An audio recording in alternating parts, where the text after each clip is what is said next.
Volkswagen, one of the great landmarks in motoring history. Today it is the biggest car firm in Europe and, of course, the creator of the Beetle, the best-selling car of all time, with production at 21 million plus and counting. Yeah, Volkswagen, without doubt, one of the great British achievements. You thought I said British, didn't you? Well, you're right, I did. But before you dash off a letter to Anne Robinson, just wait. Because if it wasn't for a small group of British soldiers at the end of World War II, the Beetle and all this would never have existed. The Beetle was conceived by Ferry Porsche and shown to a delighted Adolf Hitler at the 1938 Berlin Motor Show. He immediately wanted to give it the snappy title of the Strength Through Joy car. Within a year, a giant factory to produce the Beetle had been built in the town of Wolfsburg, and Hitler's dream of a people's car was about to become a reality. But unfortunately, he got ideas above his station and started World War II, and the giant plant switched to making military equipment. The Volkswagen story almost ended there, because in 1945 the conquering Allies declared that all military factories, including Wolfsburg, should be destroyed. Fortunately, a group of British soldiers, including Major Ivan Hurst, found a lone Beetle in the corner. One officer had, by chance, seen the Volkswagen when it was introduced to the public at the motor show in Berlin just before the war. And he had the bright idea that if we, that is the British, could get the factory into operation, it would provide the light transportation that the army and military government required for running the British zone of Germany. The Americans said, oh, that's a good idea, we'll have them too, and the French also had them. An order was placed on the factory initially for 20,000 cars, and there was a stay of execution. The people I've talked to in Wolfsburg who were there at the time have great respect for Ivan Hurst and the British team. I think because they recognised that they were there working on their behalf and that they had the interests of the workforce at heart. Major Hurst was held in very high regard, and he still is very much respected by the older people at Wolfsburg. Because he was the one who prevented the factory from being demolished.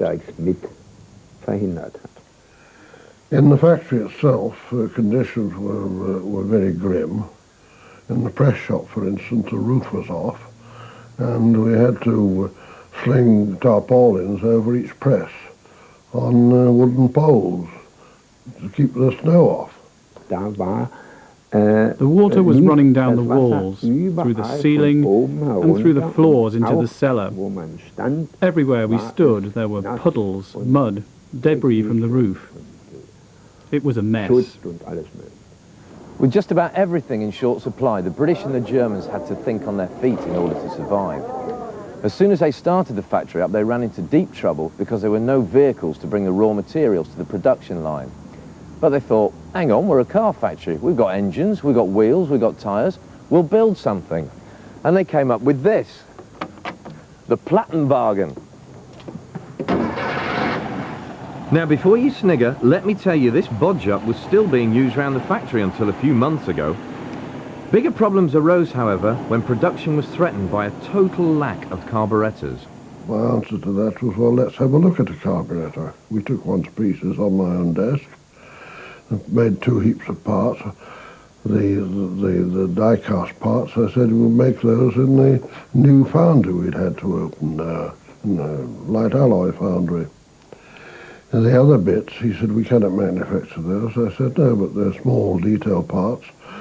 There are two camera firms down in Brunswick nearby who could very well make those. And they also chucked out the old Nazi logo and knocked up the current VW symbol over a few cups of tea. The British stayed in charge for 4 years, and in that time a strong bond of mutual respect was forged between them and their former wartime enemies. By March 1946, the 1000th Beetle came off the assembly line. I think it was a good car. It stood out ahead of many cars that were on the road at the time. The cars that we produced in the early days for British, American and French armies were rather basic, limited by availability of materials, of course. The seats were rather bare cloth, something like army blanket. I also hear that there were some peculiar smells coming from them. There were two peculiar smells. One leaking oil cooler, reeked of oil occasionally, but the worst was when it rained, the car reeked of fish. The adhesive used to fix the trim to the steel bodywork turned out to be fish glue, all that was available at the time. The way that Volkswagen sold their cars and the superb dealer network that they set up with very good after-sales service, spares, manuals and so on, is all very much derived from the British Army philosophy. It's not something that the German motor industry did before the war, and when the British introduced it, it was very alien to them. They soon realised that it was actually a very sensible way to sell cars, and they adapted it and developed it, and that was one of the reasons why Volkswagen became so successful in the late 1940s, 1950s. By 1947, the Allied requirement had, by and large, been satisfied. So cars came available for the German economy, for export. Then the currency was reformed. The German economy just took off overnight. It was like flowers growing in the desert after a rainstorm. It was clear that the Volkswagen was going to play its part on the world scene. I remember talking about this to my chief, Colonel Charles Ratcliffe, and it was he who said, I think we've got a world beater here. It's another Model T. And we regarded it as an incentive to British industry to do better. Did you get the feeling in the middle of all this that you were actually shaping car history? For me, speaking personally, I was there for 4 years doing a job.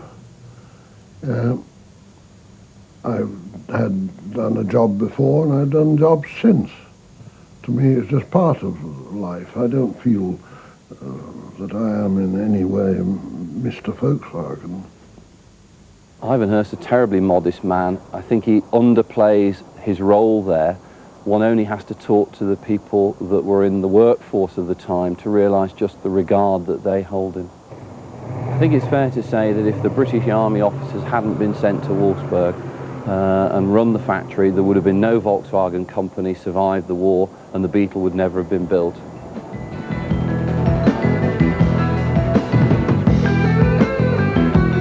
Next week, Tony Mason straddles 3 lanes of the motorway with Britain's biggest ever road load. Why catalytic converters can be bad for your bank balance. And back with a bang, Italian flair from Alfa's drop-dead gorgeous Spider.